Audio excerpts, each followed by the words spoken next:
Oh, I think we're live now. Okay, we're on the hot mic, Ezra. There you go. What's up, everybody? Welcome to another CARV Talk. Got a really good panel today, kind of the last panel in our Summer Game Fest list of panels. We've saved the best for last. We've got a collection of industry leaders here. I'll give brief introductions and then I'd let them, tell us about themselves. But we've got Ezra from Immutable, Kathleen from Sky Mavis, Sam from Animoca Brands.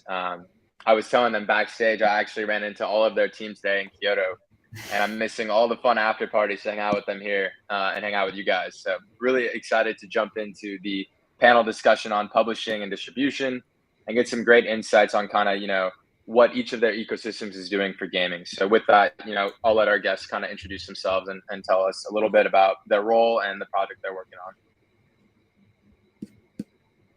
We can start with Ezra because you're kind of in the top left for me. We'll start right there. Left. All right. Hey guys, I'm Ezra. I'm on the game partnerships team at Immutable in the studio business. As everyone knows, leading Web3 games ecosystem.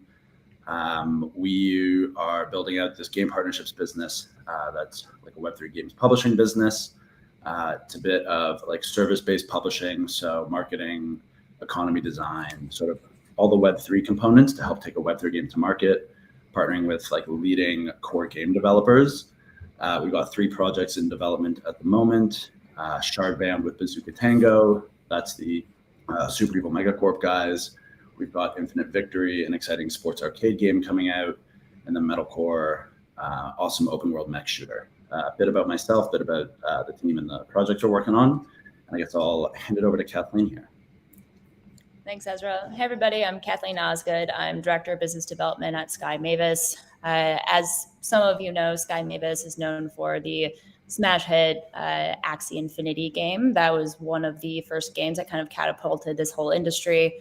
When we were making all the infrastructure for Axie, we realized that we had a real opportunity to also bring other game developers on and let them use our infrastructure that scaled the fastest growing game in history, as well as our deep community. We have a super powerful community. Oh, nice. I got some good merch earlier. Stop by the party. That's some OG merch, actually. That'll be hopefully worth something one day. So yeah, I didn't mean to cut you off, but the cool thing was a lot of the people at the party were actually some of your like community members and like early adopters. So that was really cool to see. Yeah, our community is so important to us.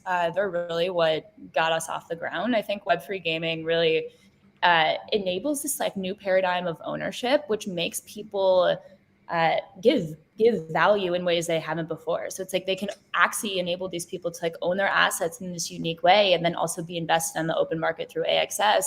So they gave back and they contributed and they created podcasts and DAOs and guilds and all of this content. And so what we're really trying to do is take a more curated approach to bringing on other games. We think there's a lot of trust that's kind of lacking in the industry, that there is this mass problem of like, okay, getting Web2 users into Web3. So what we're doing is we're a permission-based blockchain, Ronin, and we are step-by-step selecting developers to build with us in a really meaningful capacity. So we've really worked to create our operating platform. You come in, you have a project manager that guides you through, okay, what do you need from an infrastructure perspective? When do things need to be ready? Really working with our core team and all of our infrastructure and applications, as well as then the go-to-market as to like how we can leverage our own community and how we can leverage our creators and what can we do that's unique in this market to really get the game out there. So we recently announced our shift to DPoS, as well as 5 new game studios. One is called Machines Arena. It's already out there. I think we can talk a little bit later about, and it'll naturally come into conversation why each one of these is important to us, and how they each uniquely like bring in users from Web 2 or cultivate something unique within Web 3. But yeah, our approach is very much step by step. Let's really work hand in hand with some core teams first, and then expand, get it right, and expand from there. So yeah, excited to dive further into this. Nice. And to kind of piggyback before Sam takes off on Animoca, I did hear Jiho speak on his panel discussion earlier, and he talked about Ronin becoming the best ecosystem for games. And, I think just what you said also echoes kind of what he talked about today too. So excited to learn more about what you guys are building. Sam, go ahead. Tell us a little bit about yourself and Animoca. Hey, sure. Thanks, Paul. Yeah, thanks for having me. And just quickly, Sam here. At Phoebe at Animal Brands. I run strategic investments, partnerships, and also M&A, but obviously also supporting quite a number of portfolio companies in scaling their projects and working with different great partners like you guys. Obviously, as you guys are aware, Animoca is both an operator and an investor in the Web3 ecosystem, right? And right now we have over 450 portfolio companies and counting.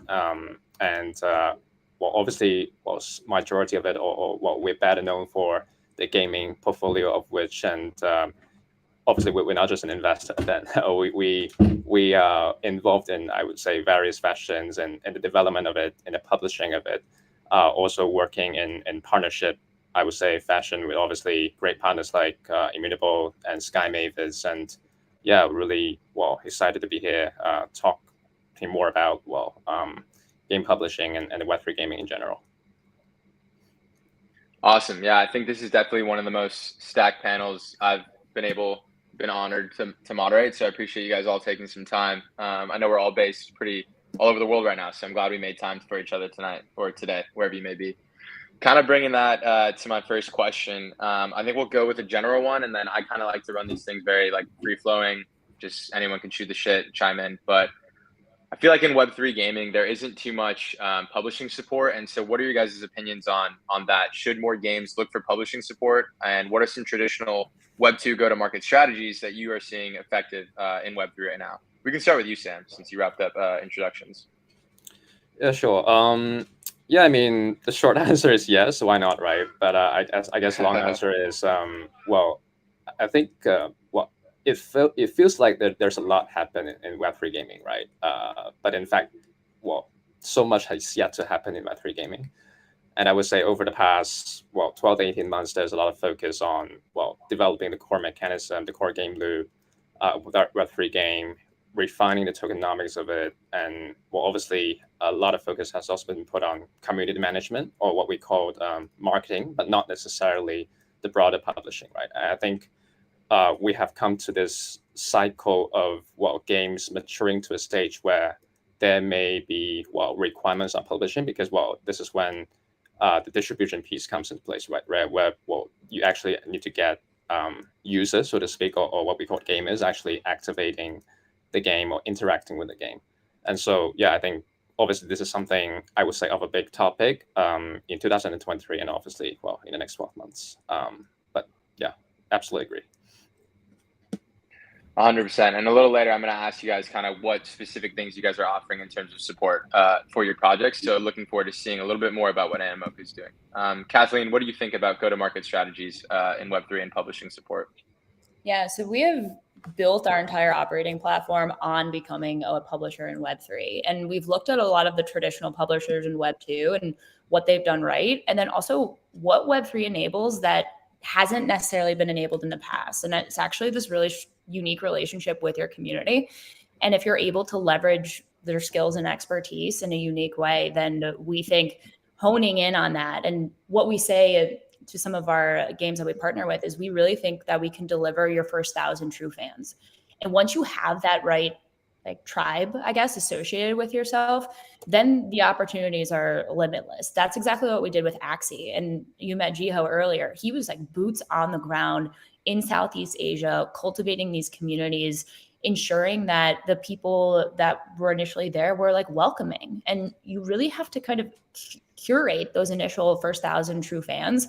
And we have so many community members at Ronin, which is why we're really trying to give an eclectic array of the games that we're bringing in, so that our community members who are really hungry to participate in new games and promote them, they have something to associate with. So for instance, what we did with Machines Arena, this is a 4v4 top-down shooter. The founder was the creative director of CCP, which made EVE Online for 8 years. And they launched the Machines Arena in the Epic Store first, actually. And they're working with us deeply, like literally working with our founders on, okay, how can we integrate NFTs into this? How can we maybe integrate a token? What does this look like from a Web3 perspective? And even when they launched in the Epic Store first, we talked with them before we made the announcement, and we got 2,500 of our creators access codes to play the game. So they created all of this content, like some of them dressed up in cosplay. I guess so. As soon as when this announcement was made, it was pretty crazy. As soon as when this announcement was made, it took over Twitter, and you saw all of this really cool gameplay, and it was able to generate this sense of hype, and FOMO, which is like really two key pieces in a recipe for getting it out to Web3. Now, we always encourage our teams to work with like traditional publishers as well. I think we will eventually be considered a traditional publisher, but honing in and taking small steps, it's like, okay, what is Sky Mavis good at? Generating community and creating hype within the Web3 ecosystem. Let's focus on that for some of these new games, and then allow them to work with traditional publishers and traditional marketing methods to hopefully bring in Web2 users, because we're trying to get the Web2 users. We have a very small pool of gamers within Web3, extremely small. So if we're able to partner with games that can actually get hype, outside of Web3 while simultaneously, we want our games to focus on that, where we're like, we can bring the Web3 hype to you through our resources. We think that could be a totally new paradigm for publishing. And I think that's something we really enable and definitely encourage. So like when you're selecting a chain, that's something we encourage folks to look at, is like the type of hands-on support that you can get from the publishing perspective as it relates to Web3. I definitely agree that we're kind of in an echo chamber, that we're all talking to the same people, and a lot of the gamers in the space are actually just speculators. And so we need to do a better job of actually going out and getting these Web2 gamers. So I think you guys are definitely doing that. Quick kind of side note, I was talking to Jiho earlier. I think he did tell me he was curating the community early on at Axie, and I'm Shanghai based right now, and I was actually banned on WeChat for a bit. I didn't do anything wrong, but Jiho also was banned on WeChat. So we bonded kind of on that front, which was kind of a funny little common thing we had together. But yeah, Ezra, I want to pass it off to you. Go ahead, Kathleen. What were you saying? Oh, there was one thing I was going to say, and it kind of goes back to the getting the Web2 users. One of the games we partnered with, it's called Battle Bears. And this is made by a company that's been in existence for like 12 years. They had 40 million downloads with this just like OG IP. And we thought that was a unique partnership because we're like, okay, can we get some of their daily active users? Can we get some of these 40 million people that downloaded? And those are true gamers. Those are not your Web3 gamers. And so it may not be a typical VC investment, but for us as an ecosystem, we're like, okay, we really want to see if we can get some of those users to our ecosystem, because then through our Mavis Hub, which is like our Steam plus App Store of Web3, we can do some cross promotion and maybe get them interested in Axie or one of the other couple games within our ecosystem at the moment. So that's like one of the techniques that we've been using as a publisher to generate more users broadly for all of our games, is who we partner with. And like, can they actually bring in some users that then can be spread out through our ecosystem? But that also comes with making sure that our relationships aren't like cannibalistic. We can't have like 10 shooters now, maybe down the line, but. That's awesome. Well said. It's definitely going to bring me on to my next question about user acquisition, but want to give Ezra a chance to answer the go-to-market strategy question. Yeah. What is Immutable doing, and what do you kind of notice in the space right now? Yeah, I'd say from our perspective, like, having initially gone to market with Gods Unchained and Guild of Guardians, I was like, with us as the developer, views now in the Epic Games Store. On the platform side, like 250, 300 games, I think, building now. They're actively managed, where we're pulling all the learnings from across our ecosystem. For us, when we look at publishing support, it's about how to go to market, and it's about how to market the game and get users in. But beyond that, I think there's a lot of nuances to building a Web3 game, from an economy perspective, how you integrate technology effectively, how you design your user experience, how you manage like regulatory environments and payments processing across like a pretty distributed global landscape. And I think those are some of the things that we also hone in on that are really important, where like 100% marketing community are like essential to the success of any sort of a game. But you can't get there if you haven't covered off the rest of those bases. And so for us, it's like it's expertise across the board on every vertical that you need, including regulatory support, payments, and all those sorts of things. So I think for us, it's really covering off, and with a team of like pretty seasoned gaming industry veterans, it's covering off all the bases to make sure that whatever we're doing and whatever we're putting in market is super compliant and designed around how consumers in different markets are already engaging with content.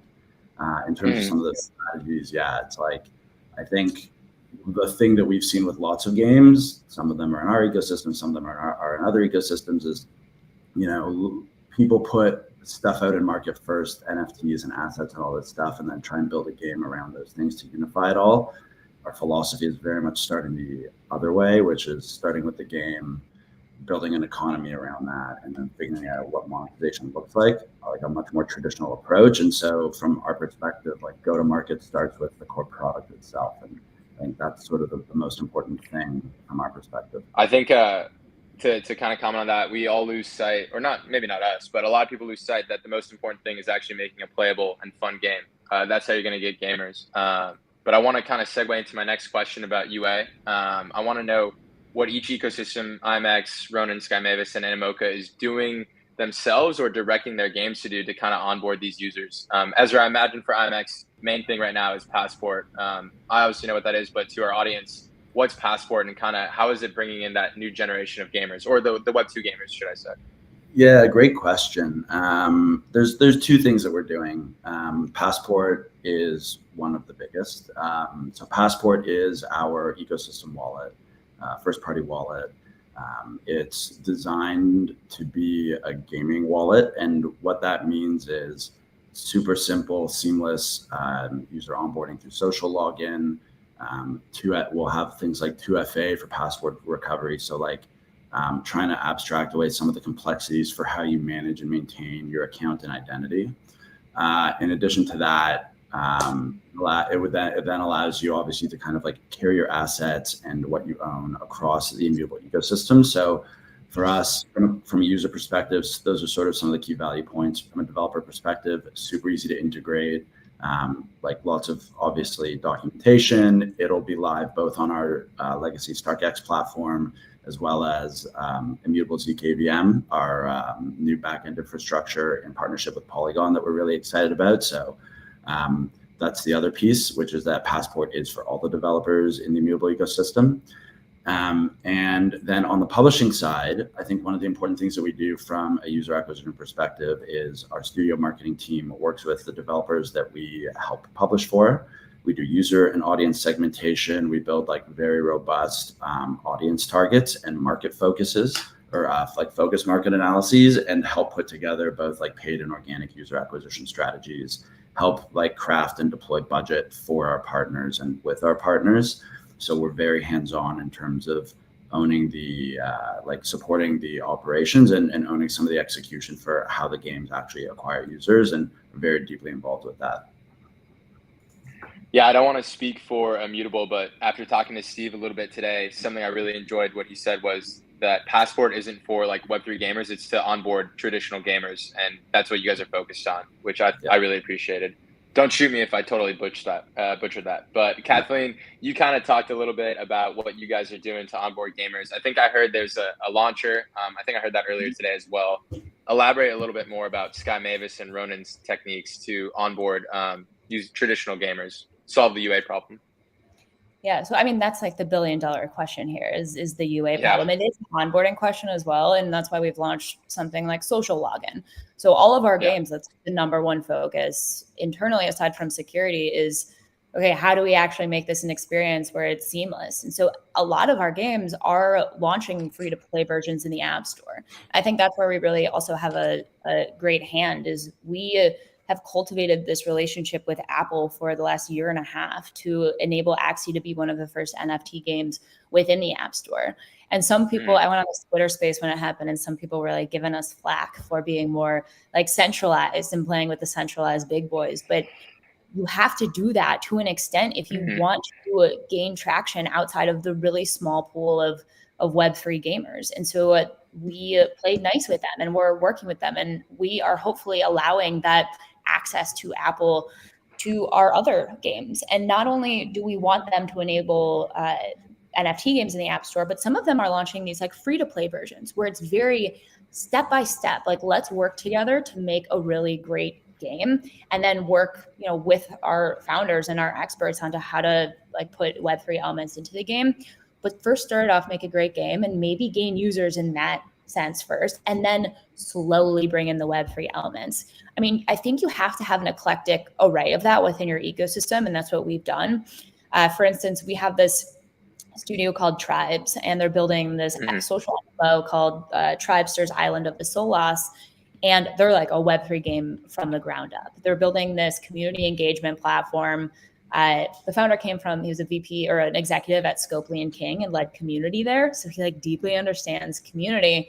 And this community engagement platform they're launching before the MMO, which is going to take a minute, enables users to participate in actual like game decisions. So what we saw at Axie Infinity was like serious talent within our ecosystem in terms of like content and ideas and thoughts and actually building. And so what this platform does is it enables like, okay, you can be a part of this one initiative for the month. The reward is fiat or perhaps an NFT or a token, and you get to help name the NPC.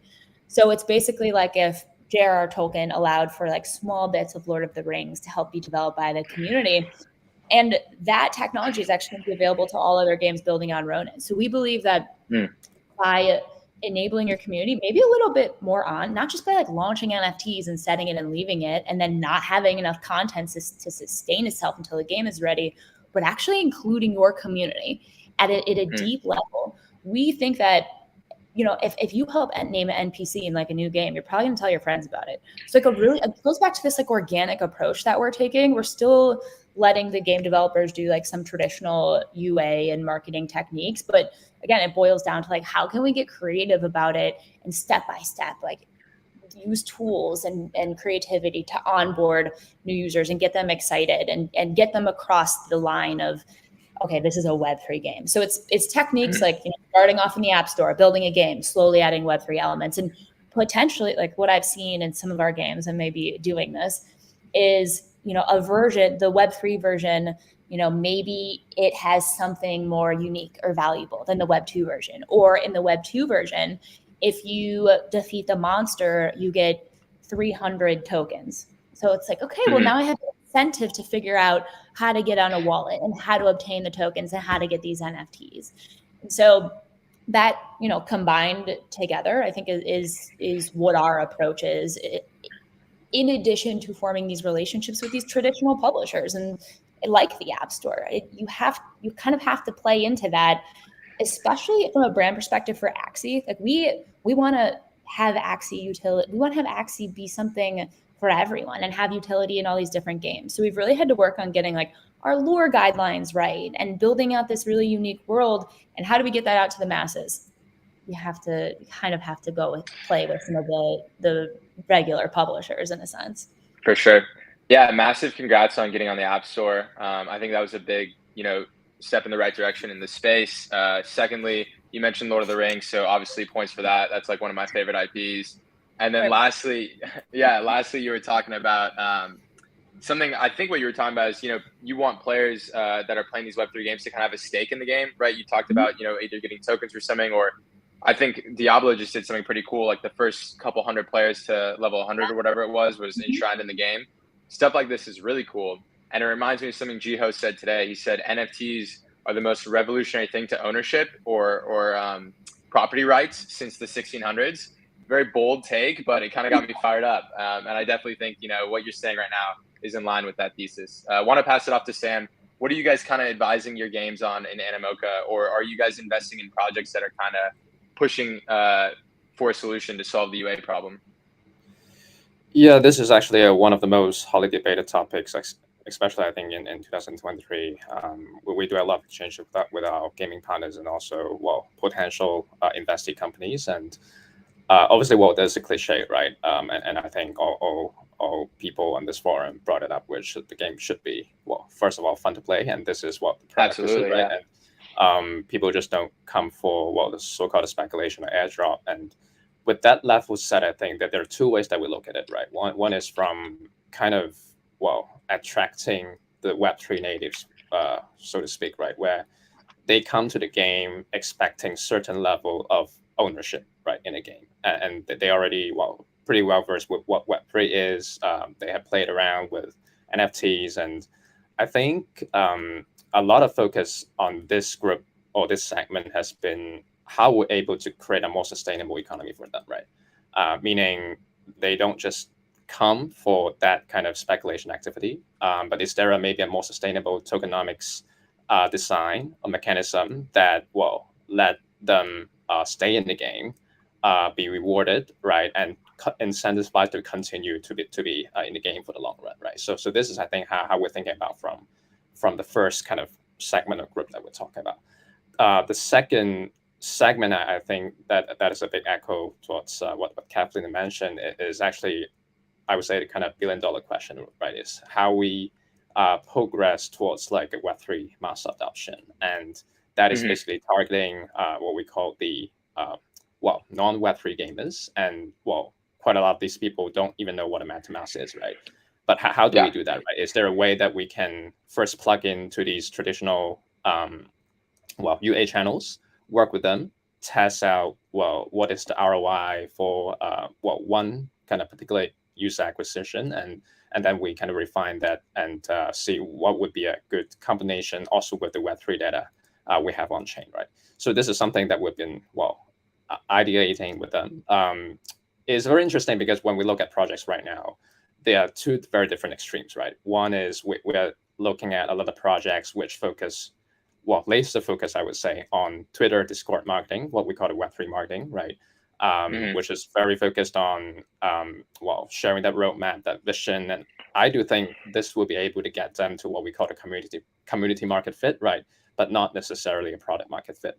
But there's also like a lot of what we call Web2 founders coming to the Web3 scene. They see immense like opportunity, but at the same time, they're so focused on the UA side that they miss the community market fit part of the equation. So it would be great if we're able to come across founding teams that manage the best of both worlds.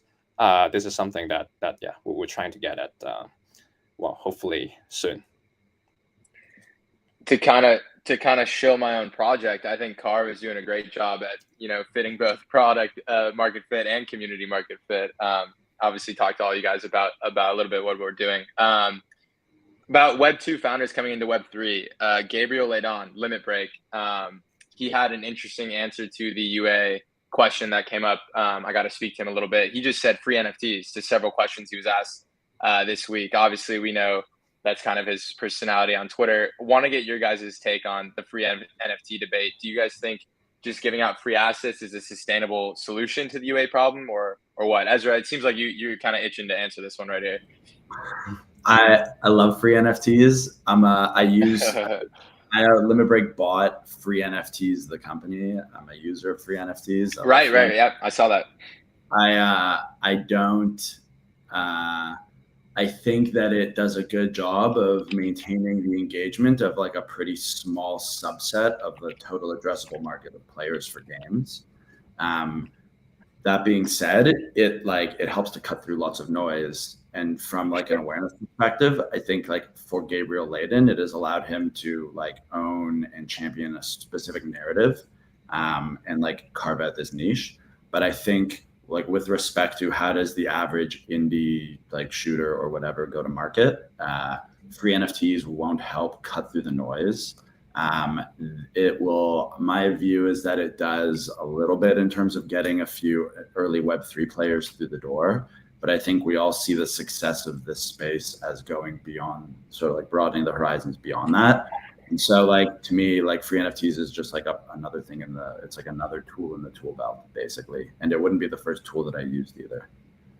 Nice. Interesting take. I think also to piggyback on that, and something Gabriel mentioned, is it sucks being a whale in Web 2. We just saw Warzone 1 get shut down, and not myself, but I know plenty of people that spent hundreds, if not thousands of dollars on items in that game, and now they're left with nothing. So, I think NFTs, it's kind of cliche to say Web3 fixes this, but in a way, it kind of does solve the in-game asset problem. Kathleen, what do you think about free NFTs and kind of using that to attract users?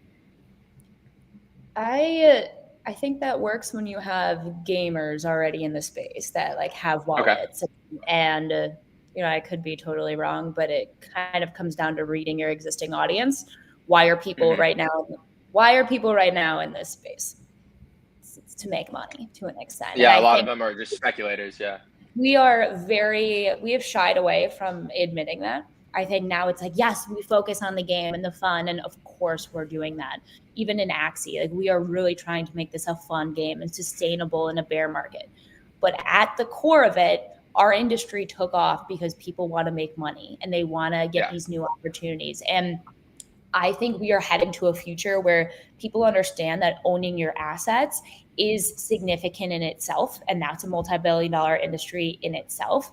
And the time that you actually put into these games is you can make money off of, but you kind of have to adhere to what already exists right now. And I don't know what, I think we are not there yet. And I think the yet is a very important piece of this. So those building right now, leverage who your market is, leverage who your audience is, because the audience is not what we want it to be right now. Mm-hmm. And we have a lot of steps in order to get there first. But there are some things that you can do, like launching NFTs to facilitate community.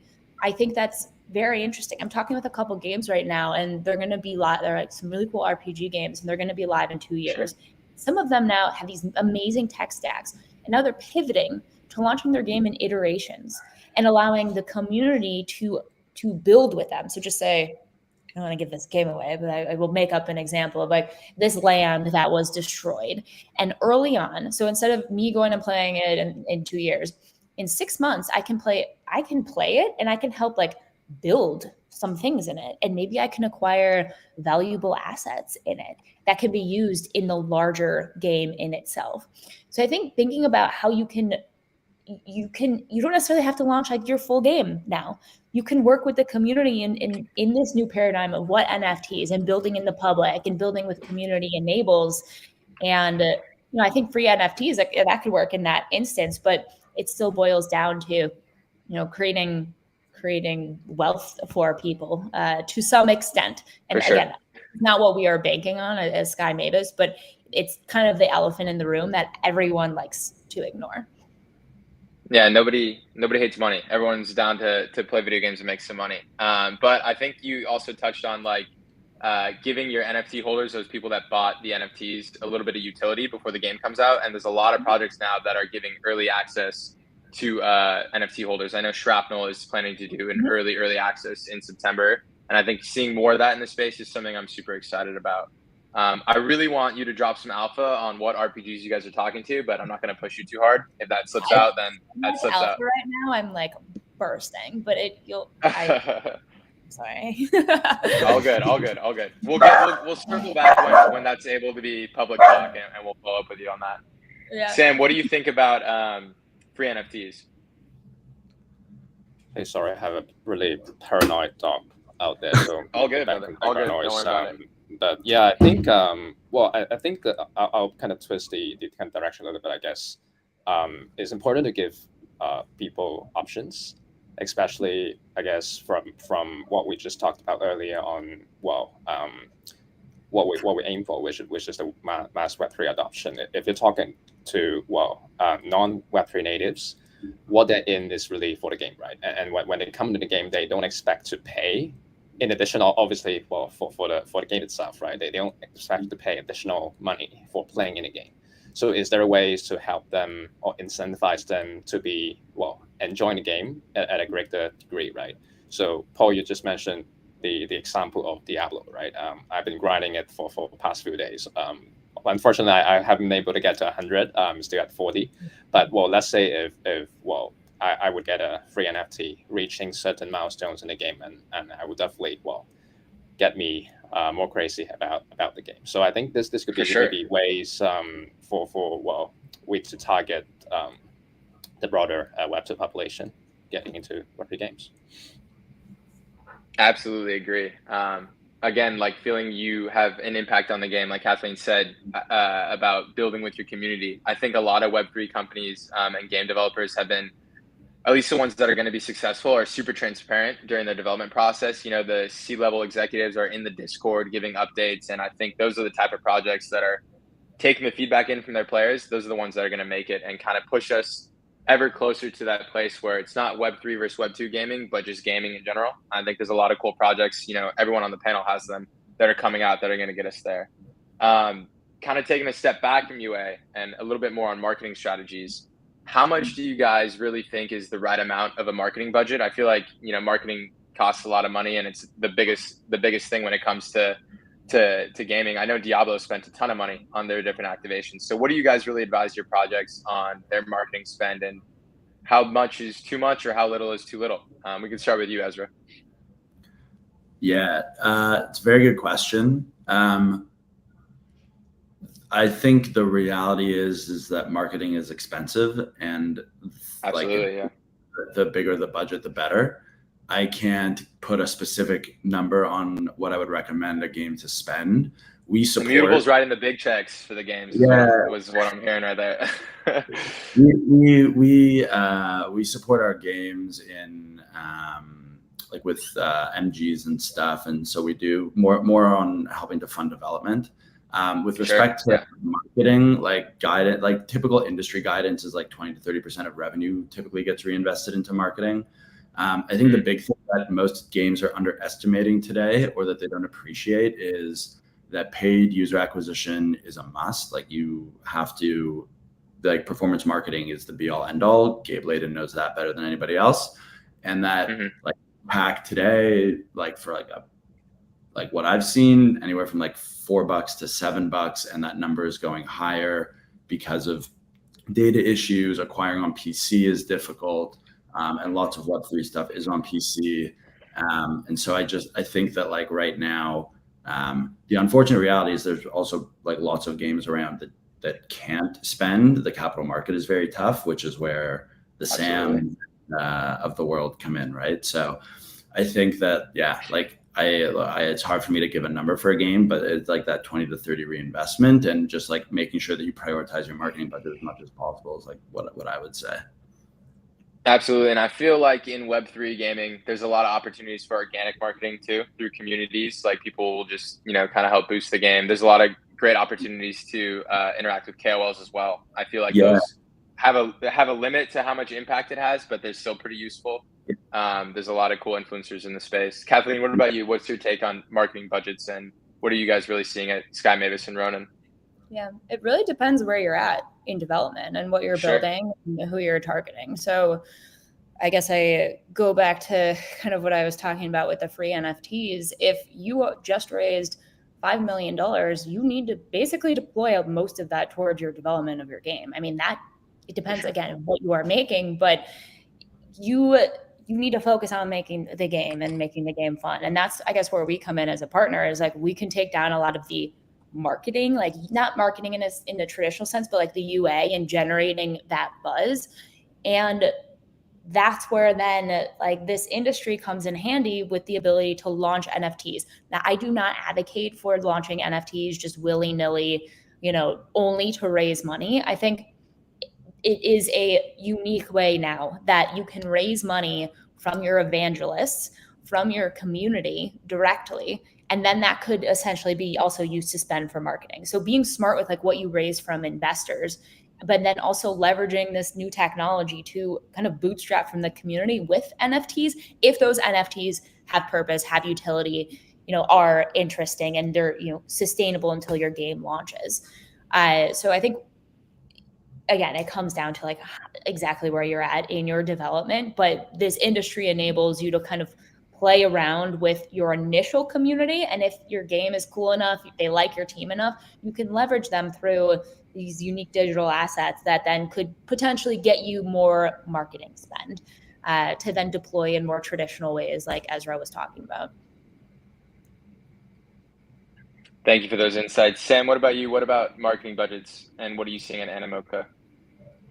Yeah, I think I'll not repeat quite some of stuff from Ezra and Kathleen, which I totally agree. I think a lot of focus has been really on the NFT side and token side, right? Potentially for some projects in what we call kind of the community kind of engagement side of things, right? But I guess we're seeing increasingly more projects paying more attention to paying fiat marketing budget, because as we mentioned earlier, the more traditional channels that you work with, right? Potentially, this is something kind of limitation as to how much you can pay, right?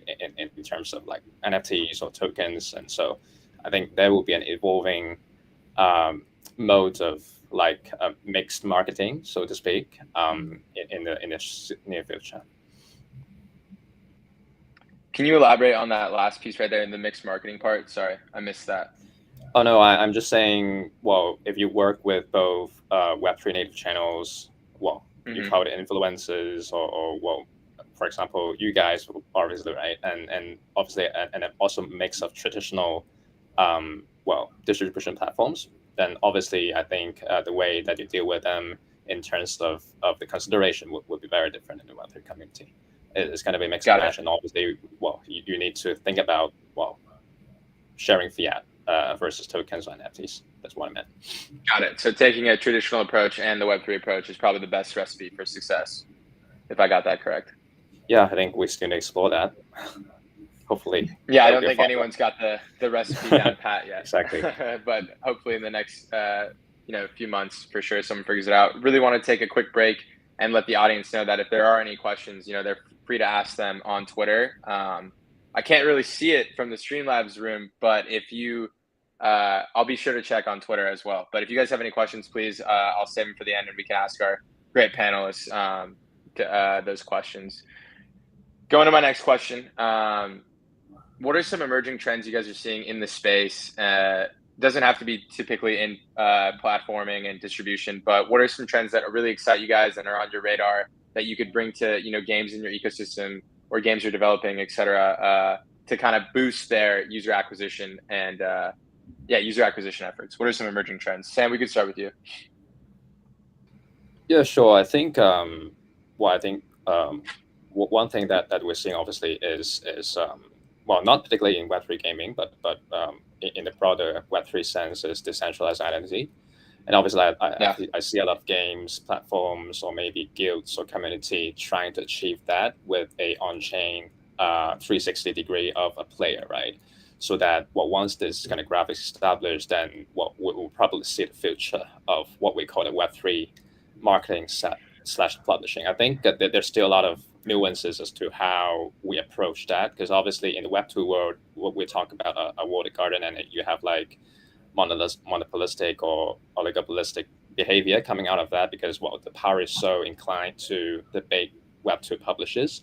But in Web3, I think it's still a big white space where, hey, is there going to be a very fragmented distribution mechanism where, if one particular game, right, for example, maybe there are like, for example, 1,000 users on top of it.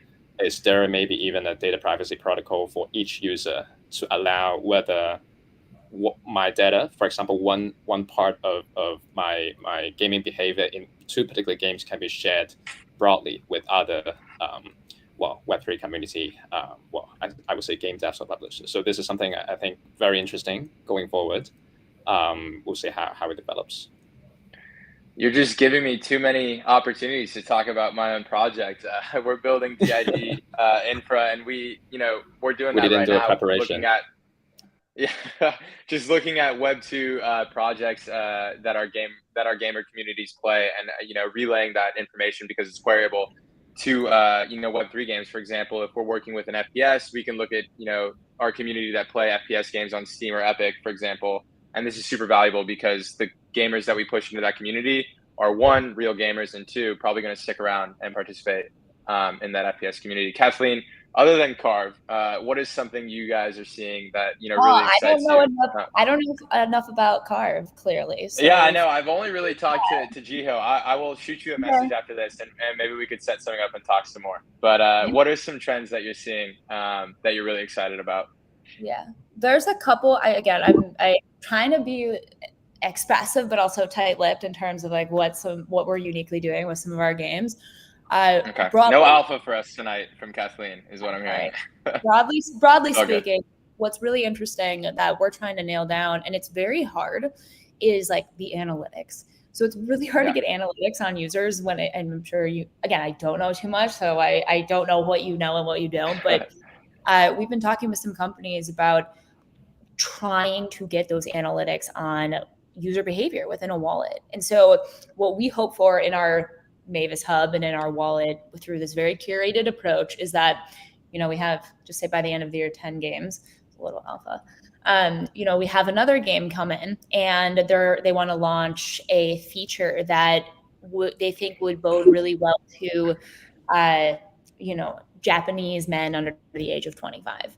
Hopefully, through some of this new technology, we can pinpoint those wallets in our ecosystem that may form the description based off of user activity of that person. That is very hard to do, but through AI and through like wallet activity, you can sort of begin to pinpoint who is associated with a wallet. Again, it is very hard to do in a decentralized world, but if we can really get that right as an ecosystem, that's a lot to offer developers, especially as we expand. It's like, and that's what traditional publishers do. It's like what Voodoo does. It's like, okay, you're launching this one feature across our entire hyper casual ecosystem.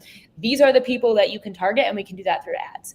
Like we want to do that in some capacity, in the future, and we're definitely working towards that. I think that's something really cool going on in the space that is broadly, yeah. Nice. No, I appreciate you really kind of walking that thin line from dropping the alpha and keeping it pretty general. But that's exciting. I definitely think everything that's happening in the space, figuring out the user behind the wallet, user behavior, going after the real gamers is something I'm very bullish on. Ezra, what's something other than we've talked about so far that you guys have really seen as well? Yeah, for sure. I'll plus one on both of those, on what Sam and Kathleen brought, like great points, especially on the data side. I think that's sort of one of the things that Passport delivers. So we have a bit more of a concerted strategy and solution for that. In terms of things that I'm excited about, I'll talk more on the content side. These are just more broad. These are just sort of like broader gaming industry trends. They're not necessarily Web3 trends, but it's the mix of like social play, UGC, and AI content pipelines. And so I think like social is great. It's like good for network effects. It's good for organic marketing, and it gets like users very engaged. It can make games a little bit more mimetic and conversational in certain ways, which I think is like great experientially. UGC is always good, like lets players express themselves, and like when you do that on with ownership, I think is really important. And then the AI piece is like from a game, as like a game producer, from your operational, like from the perspective of your operations, this is a big debate. And so like obviously ethics need to be discussed around this, but the ability to like streamline how content is produced in your game, both like first party and even how your UGC is produced as well, and giving anyone creating content in your game better tooling to do that. So I think those are sort of some of the things that we're really excited about, and we have all of those implemented across our own games and third-party games in different respects. So we're like pretty hands-on with those trends as well. I feel like the UGC angle go ahead, Kathleen. Favorites for Web3 because I mean, it comes back even like modding and like Grand Theft Auto. I think if you sort of like pull it back and enable people to actually make money off of these experiences that they create within the game, and that's through like royalties on their experiences as NFTs, I think that is one of the biggest benefits of blockchain within this space. That's a whole other debate, but UGC is definitely like top of our list in terms of It doesn't sound like it's much of a debate then. It sounds like we're all sort of we're in line. I was saying the same thing. I'm really excited about UGC, and you bring up GTA, but Skyrim is over 10 years old and it's still a pretty fresh game just because they have such a strong modding community. And then I didn't even think about that angle, like allowing these modders to kind of earn some type of reward or monetary reward for their effort in building the game and keeping it fresh. I know there's a bunch of UGC going on. I've been hanging out with Shrapnel a bunch this week because they're out here too, but they just had their insignia kind of Shrapnel insignia is what they're calling it. And they allow their players to kind of create their own call signs and mint those on chain. So they're their own unique, identities when the game comes live. A lot of UGC stuff. Ezra, you mentioned AI. I feel like if we open Pandora's box, we're gonna have another hour on this spaces. So maybe we'll just skip over that and not acknowledge that at all. But we've been going for 50 minutes. It's been a great space. I really appreciate you guys coming through. Want to give this opportunity to kind of let you guys give any thoughts on, what you guys think about anything I've said, or, upcoming roadmaps for each of your projects and ecosystems. What's something, we can all be excited about from each of you guys? What do you want to start? Sorry, we'll pass it to Sam. Sorry, I blanked for a second. I forgot I was in charge of everything. We'll give it to Sam, and he can start us off. Yeah, we're just sitting here waiting for instructions. But yeah, I think again, I'll make it general because we've been doing quite a few things with quite different projects with different project leads. But I guess in a nutshell, for potential projects requiring funding, or if you're looking for advices, or if you're listening here, being one of our portfolio companies, there are actually quite a few things that we'll do to support the growth of the project, whether it's from initial kind of the overall strategy of the project and tokenomics of it. We do have a full-blown tokenomics team based out of London that will help you with the economic design. We're also kind of working with a lot of chain partners, Immutable being one, to scale their project. So yeah, definitely reach out to us, have a chat, and obviously it's a Wild West out there, but definitely love to explore with you guys. Yeah, and honestly, I've interacted with a couple of Animoca guys on this trip, and you guys are all awesome and definitely contributing to making this space better. So definitely reach out to Sam and anyone else from Animoca if you're building, for sure. Kathleen, what are you guys at Sky Mavis really excited to share about? I'm pushing you for this alpha before we get off. So what's going on? What should we be looking forward to?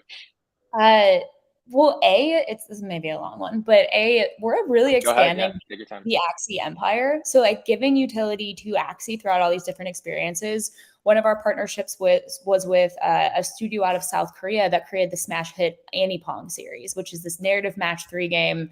They did billions of dollars in revenue, like hundreds of millions of downloads, and now they're making an Axie narrative match 3 and a puzzle game. And there are a couple other studios that were hand selecting to continue to expand this. And we're able to do this when we really narrow in on, again, as I mentioned, on our lore, on our art guidelines. So I kind of think in my head, what we are doing is there's a lot of differences, but what I really admire what Nintendo has done with Mario. And so they've expanded the Mario universe, right? With all these different experiences, like Donkey Kong and like Mario Party and all these different games. And I really want to do that for Axie. And NFTs enable this interoperable experience where you can actually, if you do it right, level up, your assets between all these different games, which is really freaking exciting. And so we are heads down focused on expanding Axie. And what people may not understand is the bigger Axie empire gets, because Axie in itself is kind of a social MMO, like all NFT games are. The more exposure all of our other games will get to new users. So that's one thing I'm really excited about. And after we announced these 5 games and we've worked deeply with them on understanding their needs. I mean, we have a whole operation business set up for becoming a publisher and working on the B2B side of things. Granted, we've been able to leverage a multi-billion-dollar company and their infrastructure and community to kind of set that up. We are now expanding into some more native Web3 IP that is going to be launching gaming experiences within the Ronin ecosystem. Okay, that sounds spicy. That's exciting. I just turned on tweet notifications for Kathleen Osgood, so I'll be looking out for this for sure. Stay tuned awesome. for that. And so we're going to be starting off slow with that, but we realized we have Axie Homeland, we have Axie itself, we have new experiences launching, we have all these games. And then we also have Axie Builders Program. And what we're good at also is building hype. And so what we also really want to do is build this community and creator community and have this army of folks that want to represent us. And so that also happens by having marriages with some traditional native Web3 projects that have started off and now want to venture their assets into gaming. And we have the structures to support that. We have the development support. I've talked to I've talked to a lot of developers that have created different types of experiences that want to now dip their toes into Web3 that I can link people with. And so very excited about that. I guess I'll stop there, but yeah, stay tuned we're traditionally pretty quiet when we build. I think for the last I mean, I've been really excited about what we've been shipping for the last couple months between our marketplace and the app store. And, we're always shipping. We're just not as loud about it. And so, yeah, there's a lot happening behind the scenes. Just stay tuned over the next couple months. Music to my ears to hear you guys are fleshing out the lore and expanding the Axie universe. As a gamer, I just like rich stories and kind of rich lore. And so there's that much more to sink your teeth into when you're a gamer. And more gamers are going to be coming to the Axie universe if you keep up that trend. Ezra, brother, why don't you close us off with some great alpha from Immutable? What should people be excited about from you guys? For sure. What an honor to go last here. I'm super excited about, there's like a lot of stuff on the platform side. Obviously the Polygon partnership, Immutable ZKVM coming to market, and like everything that we're doing with Polygon, super exciting. And we think it's like obviously a big splash in the industry. Top of that, Passport, rolling that out, building out new features around that. Like we think that what this ecosystem looks like in 6 to 12 months is going to be pretty crazy. So excited for all that to develop. Then on the content side, Gods Unchained now on the Epic Games Store. Just excited to see that like community in the game continue to thrive and grow. Guild of Guardians coming to market end of year. Very excited about that. And then across our portfolio of publishing partnerships, launching 3 games in the next, call it 6 to 9 months, like public launches. Very excited about that. We're obviously like very heads down. Those are diversified across like sports arcade, mech shooter, and like tactical CCG type content. There's a lot of creative stuff that we're working on, and we're fairly embedded with those teams. So I think, all very exciting. And then just record quarter for us on the platform side. In terms of new games onboarded, I think it was this quarter alone was 85 or 100 newly contracted games.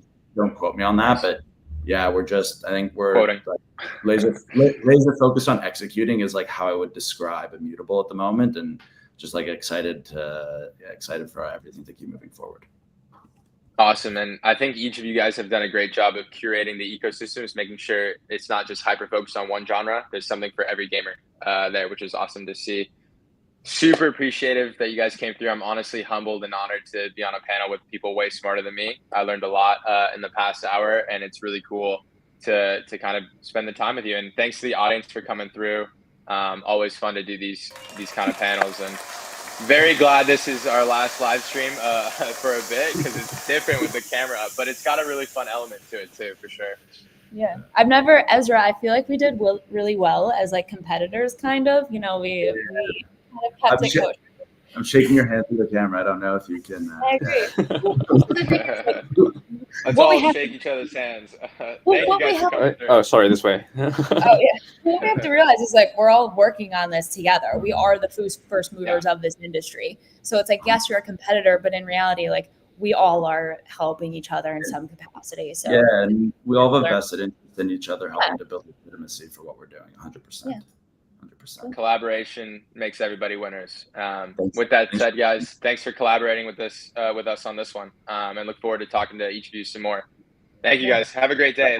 And then Sam and I are on the other side of the world, so we'll have a great night. Get some sleep. Have a good one. Sleep. Thank you. Yeah. Thank you, guys. Have a good one.